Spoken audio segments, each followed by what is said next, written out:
यहाँ प्रमुख अवसादग्रस्तता विकार मेजर डिप्रेसिव डिसऑर्डर MDD पर DSM-5 और ICD-11 के आधार द्यूतांश शब्दों का एक विस्तृत विश्लेषण प्रस्तुत किया गया है। प्रमुख अवसादग्रस्तता विकार मेजर डिप्रेसिव डिसऑर्डर DSM-5 और ICD-11 के संदर्भ में प्रस्तावना प्रमुख अवसादग्रस्तता विकार जर्मिसिस सामान्यतः अवसाद कहा जाता है एक गंभीर मानसिक स्वास्थ्य स्थिति है जो व्यक्ति की भावनात्मक स्थिति, सोचने के ढंग और व्यवहार को प्रभावित करती है। ये विकार न केवल मानसिक पीड़ा का कारण बनता है बल्कि व्यक्ति की सामाजिक, व्यावसायिक और व्यक्तिगत कार्य प्रणाली को भी गंभीर रूप से बाधित कर सकता है। इस लेख में प्रमुख अवसादग्रस्तता विकार का विश्लेषण DSM-5 Diagnostic and Statistical Manual of Mental Disorders 5th edition और ICD-11 International Classification of Diseases के आधार पर किया गया है।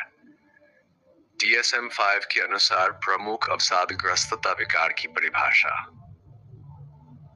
DSM-5 अमेरिकन साइकियाट्रिक एसोसिएशन द्वारा प्रकाशित के अनुसार प्रमुख अवसादग्रस्तता विकार की पहचान निम्नलिखित लक्षणों के आधार पर की जाती है, जो कम से कम 2 सप्ताह तक प्रतिदिन और लगभग पूरे दिन मौजूद रहते हैं। प्रमुख लक्षण कम से कम 5 लक्षण होने चाहिए, जिनमें से एक अनिवार्य रूप से अवसादग्रस्त मनोदशा या आनंद की कमी होनी चाहिए। अवसादग्रस्त मनोदशा दिन भर उदासी, खालीपन या निराशा की भावना। लगभग सभी गतिविधियों में आनंद या रुचि की कमी। वजन में महत्वपूर्ण बदलाव या भूख में वृद्धि, कमी। नींद में परेशानी, अनिद्रा या अत्यधिक नींद। मनोमोटर गतिविधियों में परिवर्तन, अति सक्रियता या मंथरता।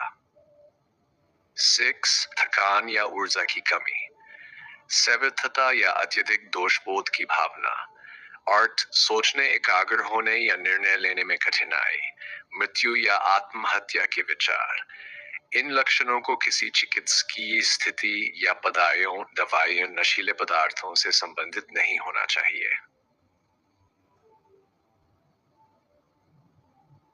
कार्यक्षमता पर प्रभाव। लक्षण व्यक्ति की सामाजिक, व्यावसायिक या अन्य महत्वपूर्ण कार्यक्षमता को प्रभावित करते हैं। उन्माद या हाइपोमैनिया के एपिसोड की अनुपस्थिति। यदि कभी मैनिक या हाइपोमैनिक एपिसोड रहा है तो इसे बाइपोलर डिसऑर्डर माना जाता है, न कि MDD। ICD-11 के अनुसार प्रमुख अवसादग्रस्तता विकार विश्व स्वास्थ्य संगठन द्वारा विकसित ने MDD को निम्न प्रकार से वर्गीकृत किया है। परिभाषा ICD-11 के अनुसार प्रमुख अवसादग्रस्तता विकार एक आम मानसिक विकार है जिसमें व्यक्ति को निरंतर उदासी, रुचि या आनंद में कमी, ऊर्जा में गिरावट, आत्मविश्वास की कमी और आत्मघाती विचार आदि होते हैं। कम से कम 5 लक्षण।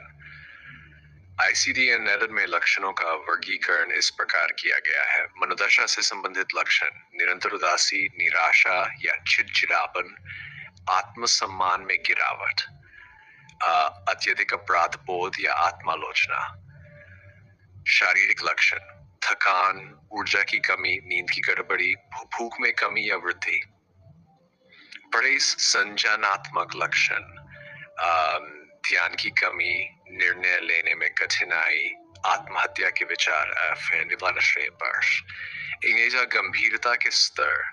ICD-11 प्रमुख अवसाद को 3 श्रेणियों में विभाजित करता है: हल्का, कम लक्षण, कार्यक्षमता पर सीमित प्रभाव, मध्यम, मॉडरेट। लक्षणों की संख्या अधिक, कार्यक्षमता में स्पष्ट गिरावट। गहरे लक्षण: गंभीर सामाजिक, व्यावसायिक प्रभाव, आत्मघाती प्रवृत्ति संभव। DSM-5 और ICD-11 के बीच तुलना। मापदंड DSM-5, ICD-11। प्रकाशन संस्था American Psychiatric Association, World Health Organization. निदान का आधार न्यूनतम लक्षण, जिनमें से मुख्य लक्षण न्यूनतम 5 लक्षण, प्रमुख भावनात्मक और शारीरिक परिवर्तन। अवधि कम से कम 2 सप्ताह है या अधिक। वर्गीकरण यूनिपोलर अवसाद, अवसादग्रस्त विकार। गंभीरता का स्तर DSM-5 में विवरण सीमित, ICD-11 में स्पष्ट वर्गीकरण हल्का, मध्यम, गंभीर। कारण और जोखिम कारक। प्रमुख अवसादग्रस्तता विकार के संभावित कारणों में जैविक, मनोवैज्ञानिक और सामाजिक कारक सम्मिलित होते हैं। जैविक कारण न्यूरोट्रांसमीटर असंतुलन, सेरोटोनिन, डोपामिन। आनुवंशिक प्रवृत्ति, हार्मोनल असंतुलन। तो मनोवैज्ञानिक कारण नकारात्मक सोचने का ढंग, बचपन में आहत या उपेक्षा, आत्मसम्मान में कमी। 3. सामाजिक कारण अकेलापन, बेरोजगारी, गरीबी, पारिवारिक समस्याएं। निदान की प्रक्रिया। निदान के लिए विस्तृत मनोचिकित्सकीय मूल्यांकन आवश्यक होता है, जिसमें निम्न शामिल होते हैं: रोगी की जीवन शैली और मानसिक स्वास्थ्य का इतिहास, लक्षणों की अवधि और गहनता, कार्यक्षमता पर प्रभाव, आत्महत्या के जोखिम का मूल्यांकन। उपचार की विधियां। MDD का उपचार बहुआयामी होता है। 1. औषधीय उपचार, एंटीडिप्रेसेंट्स, SSRI जैसे फ्लुओक्सेटीन, सेरोट्रालीन, SNRIs, ट्राइसाइक्लिक एंटीडिप्रेसेंट्स। दवाइयों का चयन रोगी की लक्षण, गंभीरता और सहनशीलता पर निर्भर करता है। संज्ञानात्मक व्यवहार थेरेपी, CBT, नकारात्मक सोच को पहचानने और बदलने केंद्र। इंटरपर्सनल थेरेपी, संबंधों में सुधार, माइंडफुलनेस आधारित थेरेपी। अन्य विधियां इलेक्ट्रोकन्वल्सिव थेरेपी गंभीर मामलों में, ट्रांसक्रैनियल मैग्नेटिक स्टिमुलेशन TMS, लाइफस्टाइल में सुधार, योग, ध्यान। आत्महत्या का जोखिम। MDD वाले व्यक्तियों में आत्महत्या का जोखिम सामान्य जनसंख्या की तुलना में कई गुना अधिक होता है। जोखिम मूल्यांकन में निम्न बातों पर ध्यान दिया जाता है: आत्महत्या के विचार या योजना, अतीत में आत्महत्या का प्रयास, परिवार में आत्महत्या का इतिहास, पुनरावृत्ति और दीर्घकालिक प्रभाव। MDD एक पुनरावृत्त होने वाला विकार है। पहली कड़ी के बाद लगभग 82% रोगियों को दूसरी कड़ी का अनुभव होता है। बार बार अवसाद की घटनाएं जीवन की गुणवत्ता को गंभीर रूप से प्रभावित कर सकती हैं। निष्कर्ष। प्रमुख अवसादग्रस्तता विकार एक गंभीर परंतु उपचार योग्य मानसिक स्थिति है। DSM-5 और ICD-11 दोनों ने इसके लक्षणों, निदान को स्पष्ट रूप से परिभाषित किया है, जिससे चिकित्सकों को सटीक निदान और उपचार में सहायता मिलती है।